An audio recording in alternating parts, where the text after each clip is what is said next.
Welcome to the Institute of All Intelligent Life. I'm Alan Keislar,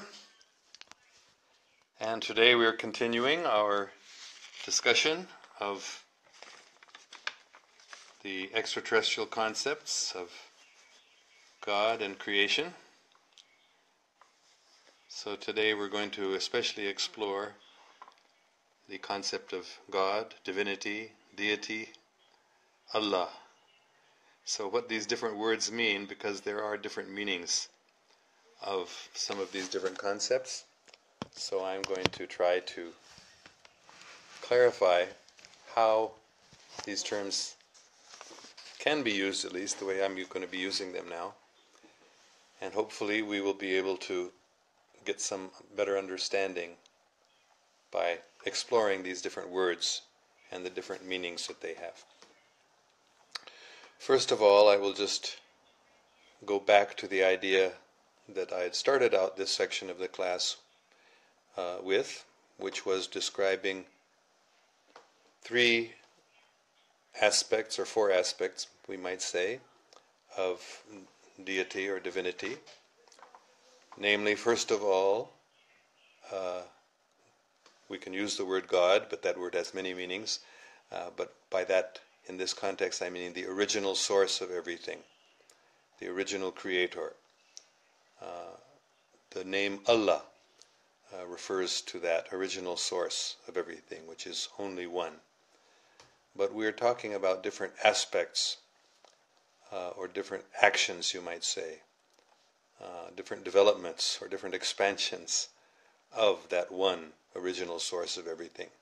So we specifically talked about the first expansion, or the first aspect, which differentiates that oneness. The word we used especially was intelligent infinity.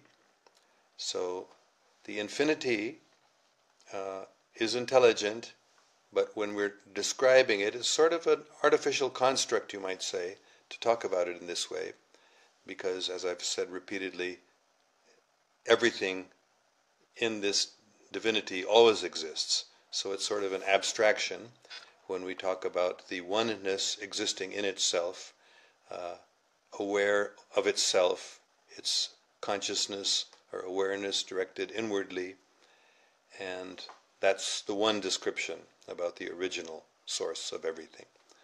But that oneness is also aware of multiplicity, is aware of manyness. So that's a different aspect of the oneness, which expresses its free will. That is, the one original source of everything becomes aware of its freedom to act and experience otherness or manyness. So that is the second aspect of divinity that we're describing here. And the third is what we describe using the word love with a capital L, logos with a capital L, the infinite energy. And before I go on, I just want to share with you a letter that I received from one of our listeners. And he is talking about the lecture a week ago. And he says, I was listening to your last lecture in which you speak about co-creators. Actually, I was amazed at how this extraterrestrial concept of God relates with the Quran. When I looked into the Quran, all divinity phases you told are actually there in the Quran also. The first and second phase, everyone knows it's there, he says. About that third divinity phase, which you described as energy, love, light, and logos, now, sir, look what I have found from the Quran related to this third phase. The following are the verses of the Quran. I have created everything with love. So love is, in that sense, the aspect or agency of the divinity of God, the original source, involved in creation. So that's a verse from the Quran. I have created everything with love, with a capital L. And then another, Allah is the light of heaven and earth. So again, this is another aspect or feature or development of Allah, that is, as the light. And then this listener, his name actually is Arsalan Khizr, he has then quoted another verse from the Quran, when I decide to create, I just say be and it is. So he considers this to be talking about a logos. And he goes on to say, and at many places in the Quran, Allah says that He is the source of all energy and He is the ultimate energy who is providing everything. So that's this, he's equating that with this third aspect of the Godhead, infinite energy, love, logos. And he goes on to say, sir, here I think Quran is actually supporting all this. What do you think about this? I want to know your opinion. So I wrote him back, yes, I think you're bringing out a very important aspect of this discussion, that there is one God, one Allah, the source of everything, but has different, he used the word, these different aspects of divinity, or different phases rather, of divinity. So, and he asks one more question, and I have another question about co-creators. According to the Quran, there are infinite angels, which are very mighty angels, and also pious souls and prophets who are regulating and running different systems to support life in all universes, according to the command of Allah. So can we say that these co-creators are angels or prophets of Allah?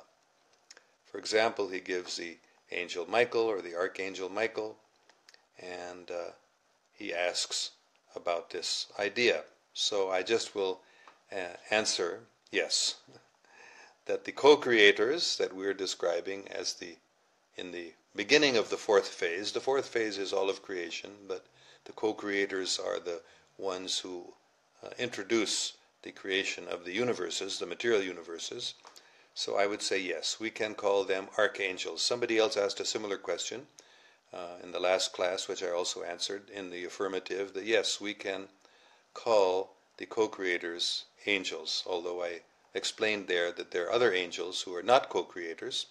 For example, the bright and morning star, as that individual is called in the Urantia Book, the first created being within our universe, that being is also an angel, an archangel.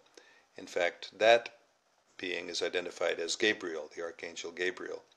And the archangel Michael is also identified with the co-creator. So this word angel, or archangel specifically, can be used for the co-creators and for these other great personalities, the original personalities of our universe. So this is a very, very interesting, helpful letter. I want to thank Arsalan Khizr for, I'm not sure of the pronunciation, but that is a very wonderful letter. So thank you very much, Sir Arsalan Khizr, for writing that, and I hope you can all appreciate that also. So what I'm going to move into now, I described this briefly in the previous classes, that there is the material world, which has millions, billions of universes. We really can't count them ourselves, but they're more than we can imagine. And what I understand is there are also more universes that can be and are coming into existence, so it's best for us just to think about them as infinite. But that's one aspect of reality, which is the evolutionary universes, the universes which are created in a certain point in time, or again, time can mean different things, but these universes are not eternally perfect. They are material, is the word I'm using to describe them, and they are evolutionary in the sense that they develop. They're not created perfect. And this is an aspect of divinity too. That is, not only are these material universes evolving, but God, in relationship with the universes, evolves. So that may be a astounding or shocking concept, perhaps, because we think about God as static and perfect. But that is the original Godhead, the original Allah, or the universal creator, the original, not the creator of the material universe, but the creator of all existence, is, yes, static and perfect and complete from the beginning and end, but an aspect or a phase of that divinity in relationship with the evolutionary universes is also evolving. So these are some concepts that we have to maybe open our minds to meditate on, to think about, to accept. But that's a little bit I'm just talking about. This material world is full of uncountable universes, each having, as I've said before, a co-creator, one being who is the original engineer, we might say, the original source of the existence or the particulars of that universe. The natural laws of each universe are decided upon and created by that co-creator, who is, of course, not the original creator, but is for all practical purposes, that being is the God of that universe, because that being is the source of that universe. And I described two beings who exist along with that co-creator in each universe, who come with him, we could say. That is one who is his closest friend and advisor, you might say, and in one sense is almost superior to him, because he comes along with him from the spiritual world, and he doesn't get directly involved in the creation of the universe, but he sort of sits back and advises. So that being is one of the two beings that comes with the Creator's Son, or the co-creator. And the second personality is a spirit who comes into personal being in order to participate in the universal creation. And that being I described as the intimate consort or partner of the co-creator. And that being is usually described in feminine terms. The co-creator is usually described using masculine terms, and this universal spirit is usually described as, if the co-creator is called the Son, as is sometimes used. The Bible, for example, talks about the Son. This co-creator's intimate partner is usually described as a daughter or mother of the universe, a daughter of the original Godhead. So I want to just step back once more and repeat the point that I made repeatedly. There is one original God only, and that is a very, very important point. We have to remember that unity of that one source of everything. But when we begin describing the details about the process of creation, when we begin going into the details about the existence of the spiritual world also, as we're going to do in just a minute, we see that there are many personalities, and they are so far superior to us that practically for us they're like divinities. That is, they are creators, co-creators of the universe. All right, so that was a little bit of review of the concepts that we have covered so far. Now I want to go into something that I've only briefly mentioned in the past two classes, and that is details about the spiritual world. And again, I'm repeating, these ideas are something that have not been talked about very much previously, meaning in previous revelations, in previous religions, these ideas were hinted at, or they were talked about briefly, but to go into details, they often were not described in detail. So that's why these extraterrestrial sources are very helpful to us, because this knowledge was not revealed on our planet before, but it has been known and revealed elsewhere. So this knowledge is now coming to us on this planet, and we're very, very fortunate to be able to take advantage of it. All right, so the first point, I did briefly touch on this in the last two classes, but the spiritual world is also actually much larger than the material world. It also consists of many, many, again, sometimes a number is given, but for me that number is meaningless, because there are spiritual universes also, many, many spiritual universes. Those universes are all eternal. They never were created. They all were perfect from the beginning. They don't evolve as the material universes.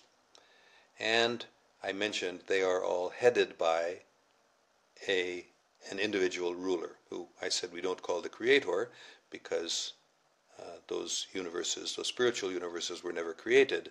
They always existed from the beginning. But each one of them has a supernal personality, a great personality whom for us we can only describe as a divinity because they are eternal and they are what we would call, from our perspective, they are all-knowing, they are pervading, they're not limited like we are. So we created beings are limited. Those beings who are the rulers, it's one word to use, the heads of those spiritual universes, they are not limited like we are limited. They know everything. They have no limitations on their knowledge. Well, maybe we can say in some sense maybe they do, but we can't really understand if they do or not. From our perspective, they are omniscient. So those personalities are the rulers of those vast spiritual universes. Now, some people may ask, how do I know this? There are various sources. This is mentioned in the Urantia Book, which I quoted extensively. I used extensively in the last class, but I also had a personal experience of that. And this is what I'm going to describe to you now. I need to give you a little background first. I need to talk about Robert Monroe. Robert Monroe was a very, very amazing person. He was an American businessman who was active in the second half of the 20th century. He was active even from the 1950s. In 1960s he became quite popular, and he passed away in the 1990s. So Robert Monroe was a very interesting person. He began experiencing spontaneously that he was traveling outside of his body. This may sound strange to you, but he explained this is what we all do when we go to sleep at night. We dream. We actually go out of our bodies, at least often when we sleep and dream at night. We are literally translated from this body to another dimension or realm of existence. And our dreams are not false. Our dreams are real, but they're in another dimension of reality. So Robert Monroe had the interesting experience that he began traveling out of his body when he was awake. And he began both traveling in this dimension and in those other dimensions. And he cataloged his experiences. He was a scientist, actually. He was an engineer. And when these things started happening to him at first, he thought he was going crazy because he had no understanding of what was happening to him when he began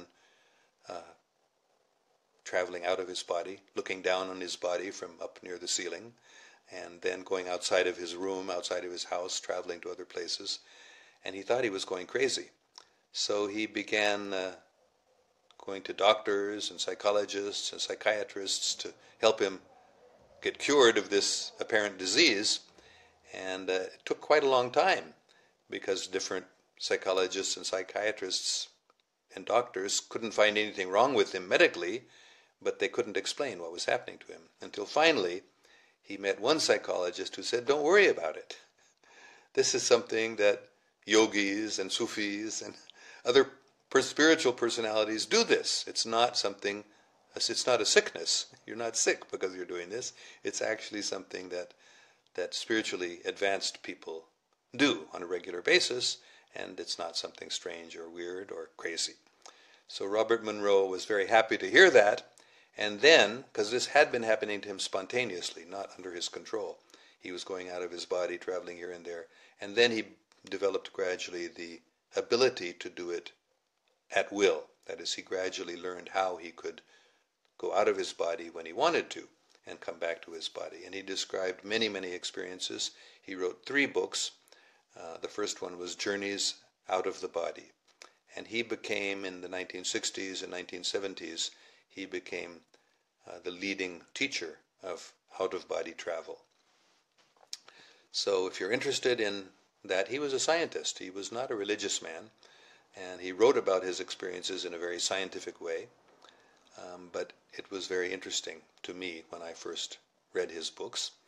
And then I went to he started an organization called the Monroe Institute, and it still exists after his passing away. Other people have taken up the leadership, and it's continuing the institute programs that he had started.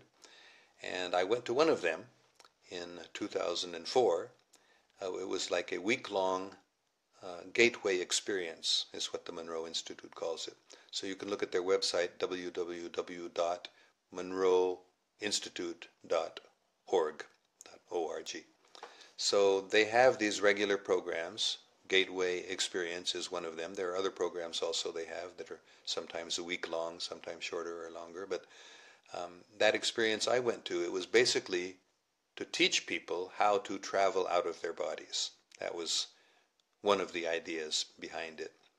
So in this, we learned, using the technology that Robert Monroe started and patented actually, called hemisync, which, just a slight side note here, our brain is divided into two hemispheres, and they usually act independently of each other.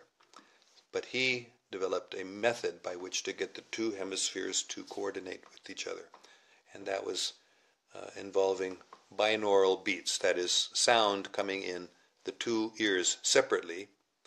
And anyway, it's a little complicated. I'm not going to go into all of it now, but you can read about it on the Monroe Institute website, and in which it's just a way to get the two hemispheres of the brain to work together instead of separately. And Robert Monroe found, when he developed this technology, that people could reach deeper states of consciousness much more easily, meditative states.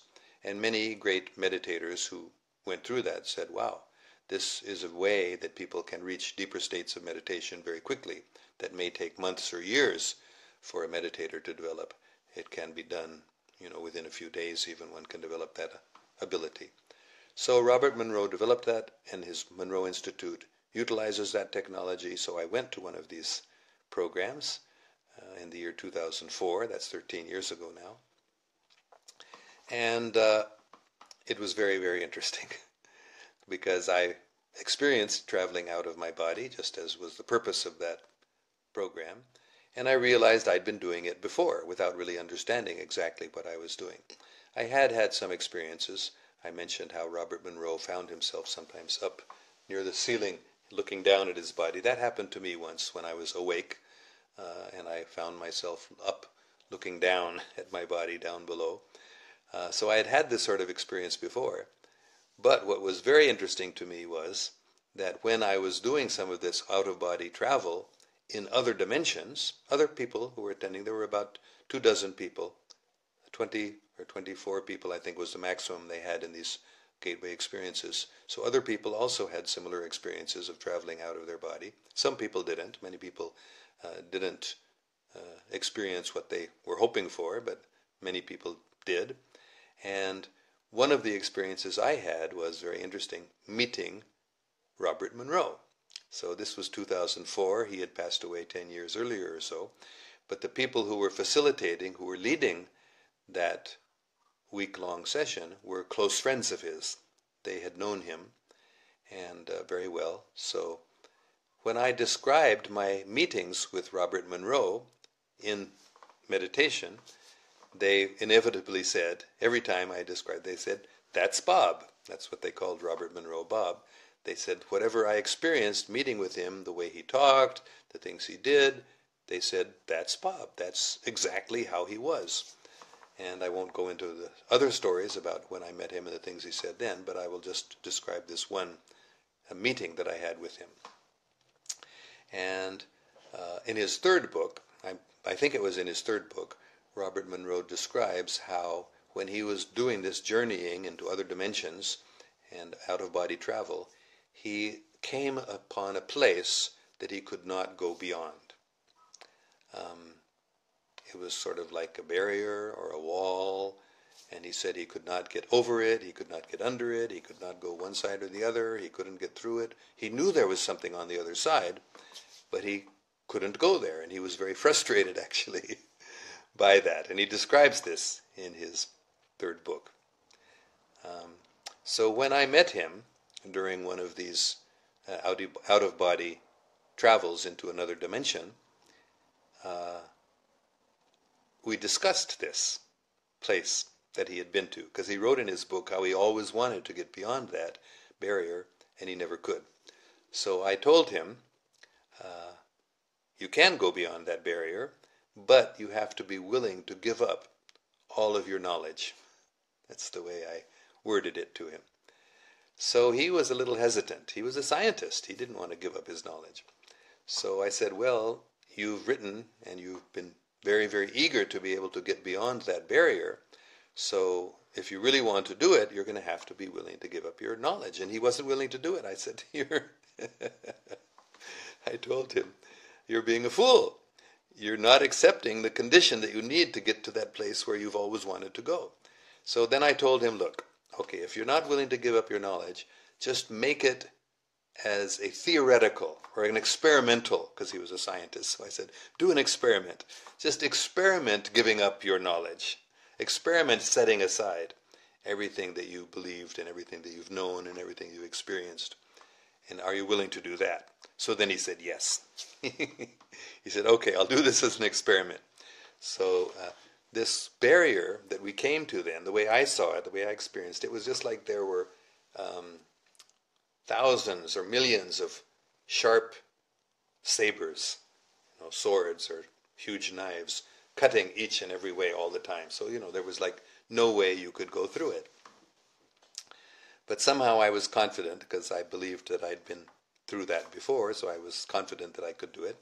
So I told him, okay, just imagine that you're giving up all of your ideas, all of your so-called knowledge, and just take my hand and come with me. So he agreed to do that. I took his hand, and we somehow, without any sort of baggage of material knowledge, scientific ideas, we were able to pass through that barrier. He was able to pass through it. And when we went through that barrier, we saw very, very clearly what I believe are those spiritual universes. And there were unlimited number of them. There were lots of them, and they were all infinite. That's the way they appeared to be. It's hard to describe this from our perspective, because something infinite would pervade all space. You wouldn't be able to see around it. You wouldn't be able to see more than one infinite universe at the same time. But Robert Monroe and I both could see them, and they were all shining, bright shining, I don't know how to describe them, worlds, universes, realms. And he immediately, as soon as he saw them, he said, wow, thank you. This is what I've been wanting to see. This is what I knew there was something here. And I said, okay, well, you can see all of these universes here, but I want to take you to the source of those universes, not the universes themselves. But he wasn't interested. He wanted to go immediately and explore the closest one of those universes. He just took off. He said, bye, thanks. And he took off immediately for that. So in these Monroe Institute programs, these meditation sessions, using that HemiSync technology, we're wearing earplugs, earphones, and they were connected to the facilitators of the conference, to the leaders, because at a certain time, after going through this binaural beats coming separately in each ear method of meditation, then when they had finished that session, they would say, okay, now come back. So that happened at that point. After Robert Monroe had left, exactly at that time I heard, okay, come back now. So I had to return, come out of the meditation, and then we had a meeting. All the different people who had gone separately to their separate rooms to hear the meditation session, we all gathered together in a large room, and like I said, there were 20-some, plus a couple of the leaders, the facilitators, and then they asked everybody to describe their experiences. And when I told them what had happened, how I had met Robert Monroe, what he said, how he first refused to go if he had to give up his knowledge, and then when we went through that barrier and we saw those brilliant, shining universes, spiritual universes, He wouldn't wait. He wouldn't listen to what I was saying. He just immediately wanted to take off. So he said, "Bye, thanks," and he took off. So when they heard, there were two facilitators. When they heard this, they both immediately said, "That's Bob." So I was confident by this and other experiences when I met him, and they described like that, "That's Bob. That's exactly what he would have done. That's exactly what he was like." I was convinced, yes, I had no doubt, that this was a real experience. I really did meet Robert Monroe, although he had passed away more than 10 years earlier, or about 10 years earlier. I had really met him in this other dimension. So the reason I told this story is because I was answering my question, how do I know this description, which is in the Urantia book, and it's in other extraterrestrial sources also, that there is a different world which is full of light. This world that we live in is dark by nature. We have to have sun, moon, stars, electricity, lights, fire. We have to have some source of light because it's by nature dark, whereas that world is by nature light. Everything there is glowing. Everything is light. There's no need of any separate source of light. So that's one feature. And as I described a little earlier, today as well as in previous classes, it's eternal. All of those spiritual universes are eternal. They never started, they'll never end. And they're always perfect. They always were perfect. They don't evolve into a higher stage of perfection because they're all eternally perfect. They're 100% perfect from the beginning. But, and this is what's very, very interesting, they can, and even the divinity, the deity, or aspects of the divinity, I should say, phases of the divinity, phases of Allah, phases of God, can, in interaction with the evolutionary worlds, the developing worlds, the perfecting worlds, in that relationship, they can all become increasingly perfect, more and more perfect. So this is a fascinating aspect of spiritual reality, which is a little different than the way I was taught, at least. I thought spiritual perfection means it's always perfect and can't become more perfect. But in relationship with the material world, in relationship with the evolutionary universes, the spiritual universes and the spiritual personalities who are perfect, which are perfect, can become more and more perfect. That's kind of a contradiction from our perspective, but that's the way it's explained, and that's the way I understood it when I went there. All right, so this is quite a lot, and there's a lot more. Somebody, one of the listeners mentioned that her notebook is getting full. I said, well, there's a lot more coming. Buy another notebook if you're taking notes here, because this is just the beginning. There's so much information available from extraterrestrial sources, both about this world and I think I'm getting. So forgive me for that little interruption there. That was I think you know that I teach, but I teach on a substitute basis, temporary substitute basis. So I just got a call to come in tomorrow to teach also. So I thought it was important to take it. So please forgive me. All right. So. I'm getting more interruptions here. All right, so let's go to your questions and comments, because this is a fascinating subject. I'm sure you're going to have some questions about it. So let me go see what your questions or comments may be. All right.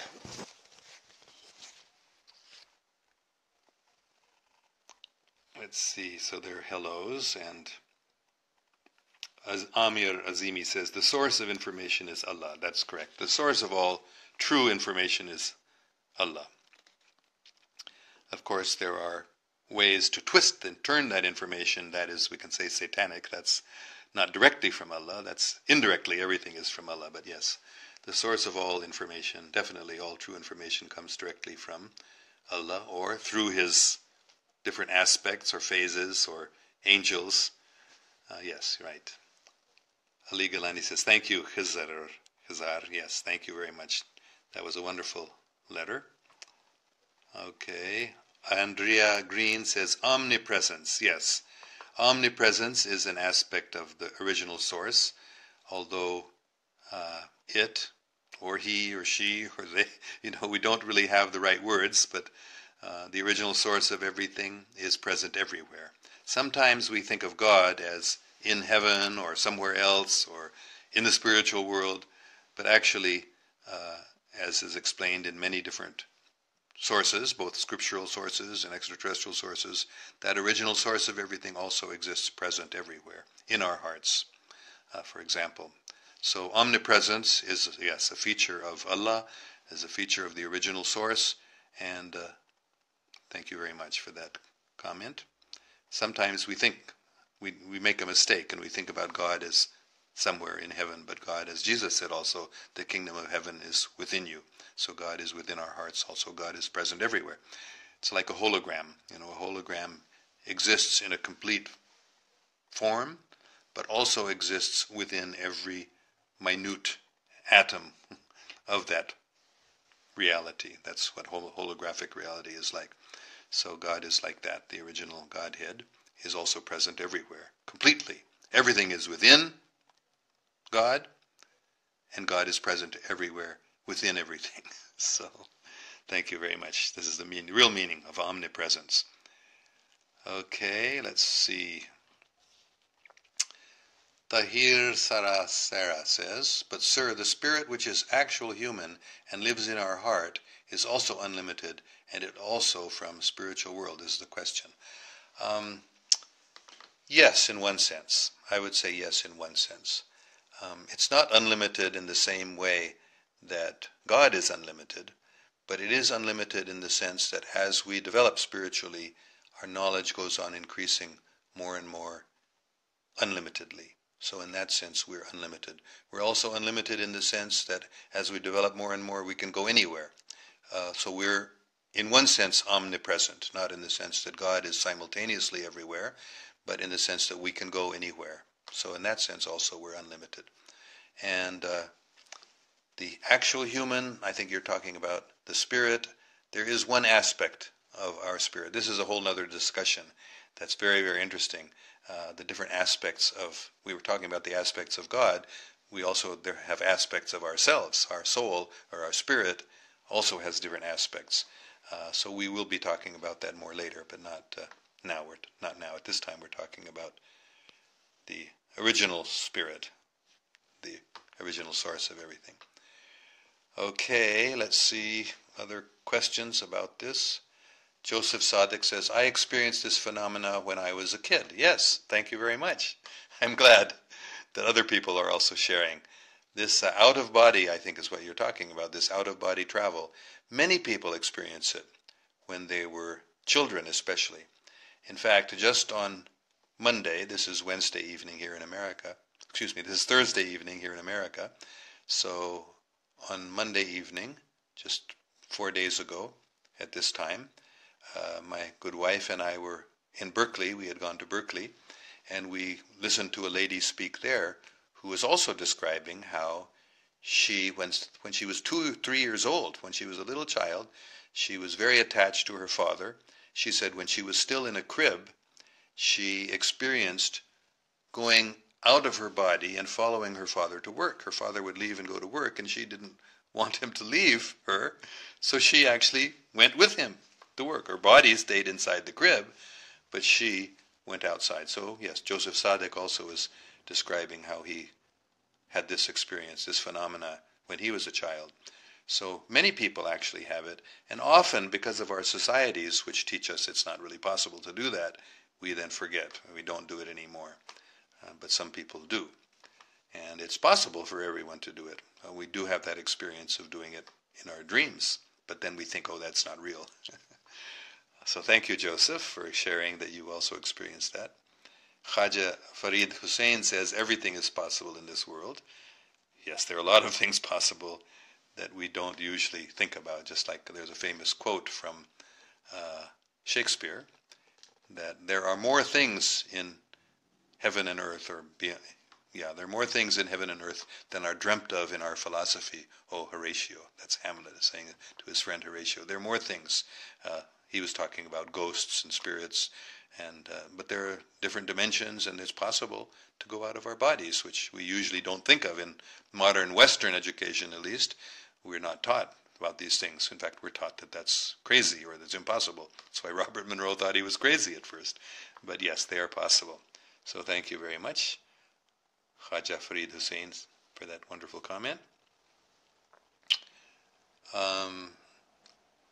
Okay, I'm going to look just for comments. I will contact you if you're asking me to, but Birbulal, congratulations.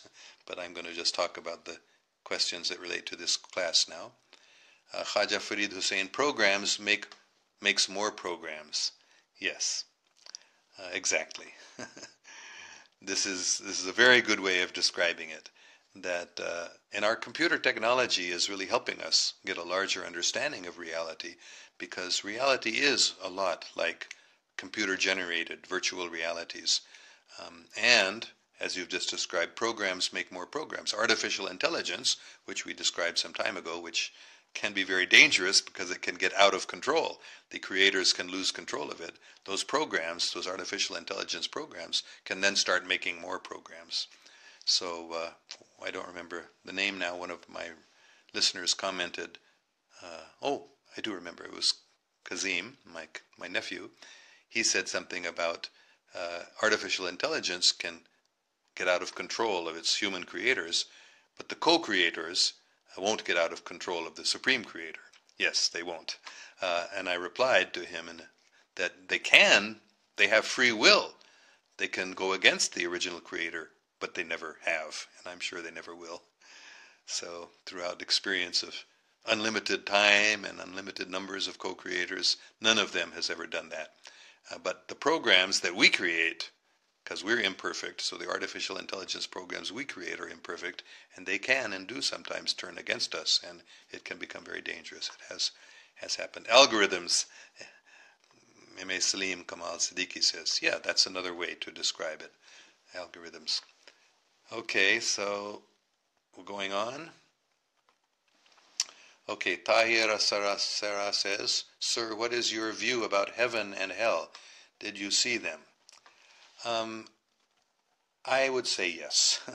I hope that isn't too shocking, but I've had experiences in my out-of-body travel, in dreams, and in waking experiences also, of going to places that were very hellish. The one experience I had was where I went to this place. It was dark.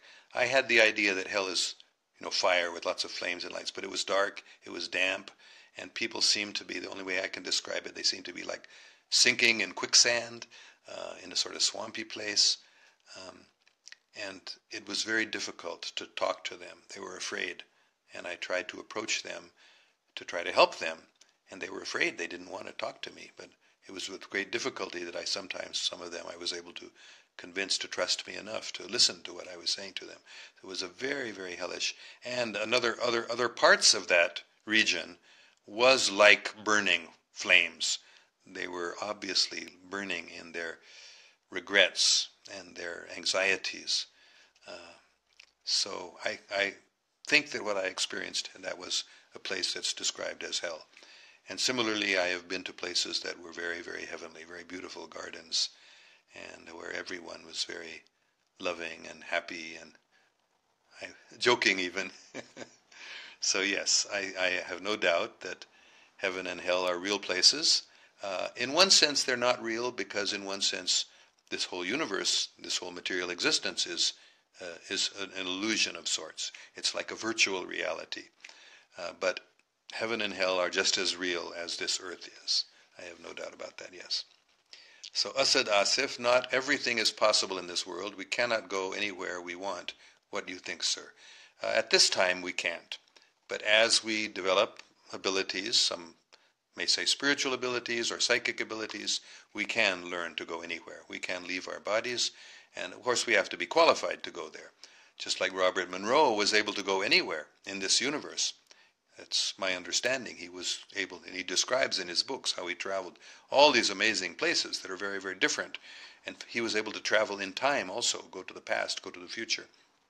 So it is possible, even people that aren't spiritual at all, but have developed technologies, just like I've talked about time travelers. And right now his name is slipping my mind, it'll come to me. But there are CIA experimental programs, not experimental anymore, in which they have done time traveling just by material technology, without spiritual qualification. One can travel to other places. But it appears that to go to beyond that barrier that Robert Monroe faced, which I believe it was the barrier or the limit or the border of the material world. But beyond that, even it's possible to go, but that's much more difficult. One has to be willing to give up all of one's experience and knowledge and concepts that one has. So that was, I believe it is possible for us to go anywhere, but only after we develop those abilities. Again, I said, yes, most things, if not, not everything is possible. I will agree, not everything is possible. I do believe it's possible for us to go almost anywhere. There may be places that we're not qualified to go to, but we certainly can go many, many places throughout this universe and even in the spiritual universes. But there, yes, I agree, there are some things, who knows? With God, in the Bible it says, with God all things are possible. So if Allah wants, He can enable us to do anything. But I would agree with you that there may be things that are not possible for us to do. Okay. Birbulal is referring to another book called Easy Journey to Other Planets. Yes, there is a wonderful book, and in fact it's available in Urdu also. I'm trying to remember the Urdu name of it. But anyway, there is this book by Bhaktivedanta Swami Prabhupada, Easy Journey to Other Planets, in which he describes that it's easy to learn how to go to other planets by the same sort of methods that Robert Monroe was describing, of learning to travel out of your body. So yes, it is possible to travel to other planets. Muhammad Raza, when you talk in Urdu, you are looking nice and great. I like your Urdu. तो मुझे माफ़ करना, ये class अभी अंग्रेज़ी में है, मैं उर्दू में बात नहीं कर रहा हूँ. But I will talk in Urdu more in the future. Birbulal is asking, can we go to the highest heaven or Vaikuntha also, or we can't go beyond Brahmalok?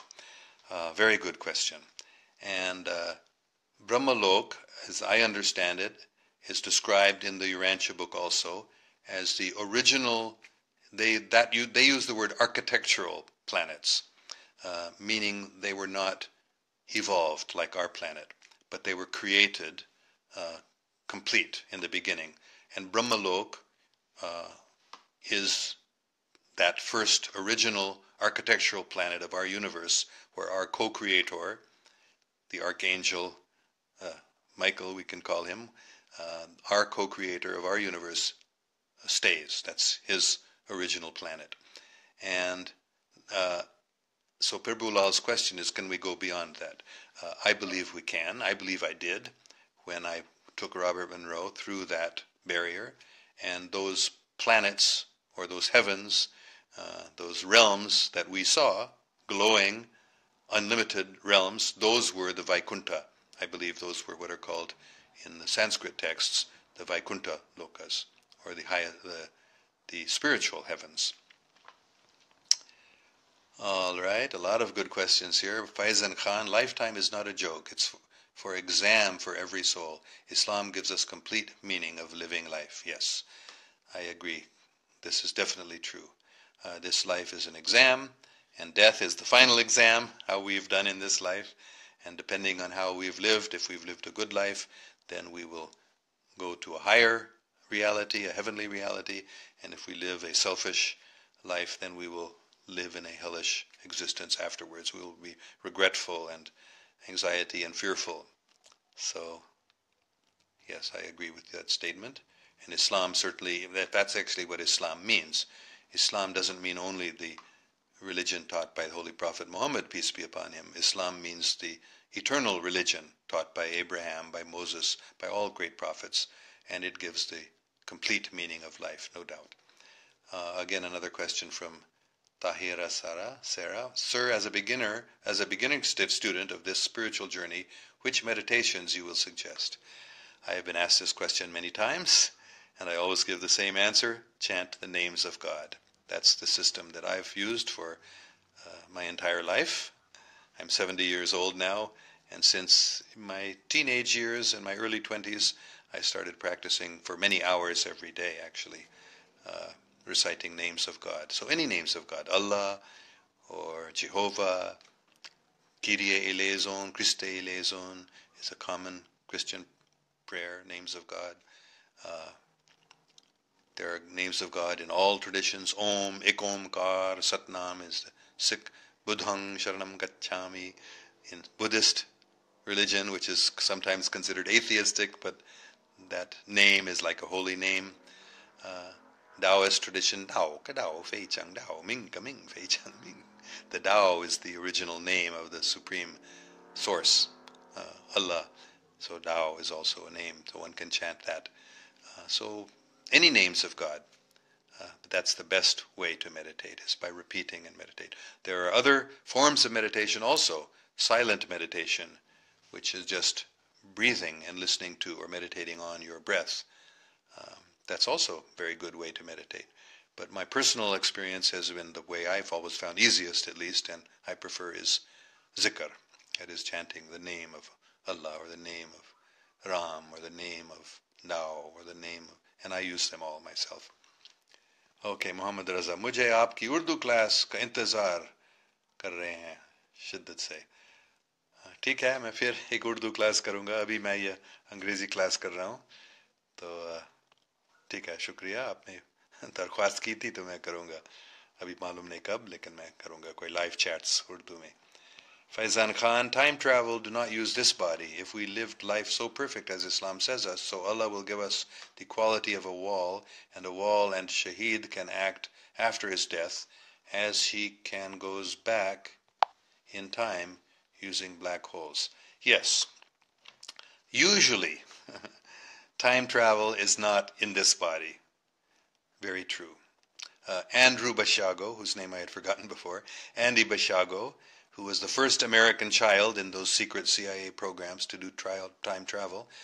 He traveled, as I've said several times before, and you can research this yourself and see the pictures, the photographs actually, that had been taken when Andrew Bashago traveled from, I believe, about 1971 or 72 back to 1863, when President of the United States Abraham Lincoln gave a famous talk called the Gettysburg Address. So they chose that time frame for him to go back in, and it just happened, because they had early photography then, it just happened that somebody took a picture, and Andrew Bashago just happened to be standing in that picture, so you can actually see this young American boy, I think he was about 11 years old then, from the 20th century back in the 19th century, 1863. So he was evidently in the same body. So time travel can be in this body, but I believe it usually is not. Whenever I've done that sort of traveling, it's always been not in this body. But it is possible to travel in time in this body also. So let's see. All right, I think the rest of what you say I agree with here. Faizan Khan, thank you, sir. You're very welcome. Rafia Latif, please guide how we can meet or interact with extraterrestrials. I've been asked this many times, and my answer always is you can want to meet them, you can pray, you can have that desire, and they may come to you in a dream first. In fact, that's what they've said, that we usually will come to people in dreams to get them ready for that sort of meeting. But I will say also that Stephen Greer, Stevengreer, you can do a search for him on the internet. He has a program specifically meant for training people to meet extraterrestrials. And they have done this often in many parts of the world. They call them ambassadors. I think it's called the Ambassador Program, meaning ambassadors, training ambassadors to be the representatives of our planet with people from other planets who are coming here. So that Ambassador Program of Stephen Greer It's also called the Disclosure Project, disclosureproject.org, www.disclosureproject.org. You can go to that website also and learn about this ambassador program where they actually train people how to meet extraterrestrials. I've never done that very much, but they'll meet you when you're ready. When you need their help, they will meet you. That's at least what we've been told.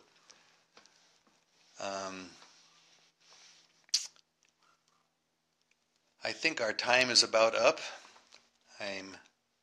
There are more questions, so okay. I'm just going to look at these questions. I think though I'll end the class now, and I will answer those questions either in the next class or afterwards, because as you know, when I was giving this class, I got interrupted by a phone call from the principal of one of this local schools here who's asked me to teach tomorrow. So I think it's better if I end the class now so I can get a good rest. And I look forward very much to continuing this class. And these are very, very deep ideas. Some of them are astounding, shocking. They were to me when I first heard about them. But I hope you will be patient and listen, and you can. I will give those websites that I mentioned. Andrew Bashago's website I will also put up, and Stephen Greer's website. So you can do more research yourself on time travel and on meeting extraterrestrials. All right, thank you very much. Peace be with you. I look forward to seeing you. Today is Thursday here in America. On Monday, that's 4 days from now. Today's Friday morning in Pakistan. Juma Mubarak, everybody there. And our next class will be Tuesday morning, Pakistan time, at 7 o'clock. Okay. Oh, I just saw one comment. I wish you could have a session on Saturday mornings, as I don't have time to leave for work. Okay, I'll do that. In fact, somebody else has asked for an Urdu class, so I will start doing an Urdu class on Saturday mornings, and sometimes I'm free, sometimes I'm not free Friday evening, but I think tomorrow evening I'm free. I would have to check my time. Let me just think a second. Do I have any? I'm going to go look at my calendar, and then we'll just schedule this right now for tomorrow, so all of you, if you want to attend. Let me just see if I have any program Friday evening. I have a program at 10 p.m., so that's 10 a.m., so I'll do it before that. We will do it at 9 a.m. So 9 a.m. Pakistan time, Saturday morning, that's Friday evening, 9 p.m. California time, and that will be in Urdu. ठीक है, तो एक Urdu class शनिचर सुबह सुबह नहीं 9 बजे, और यहाँ कैलिफोर्निया में 9 बजे शाम, जुमा कल शाम को, और पाकिस्तान में शनिचर 9 बजे सुबह. Okay. Thank you. Allah Hafiz.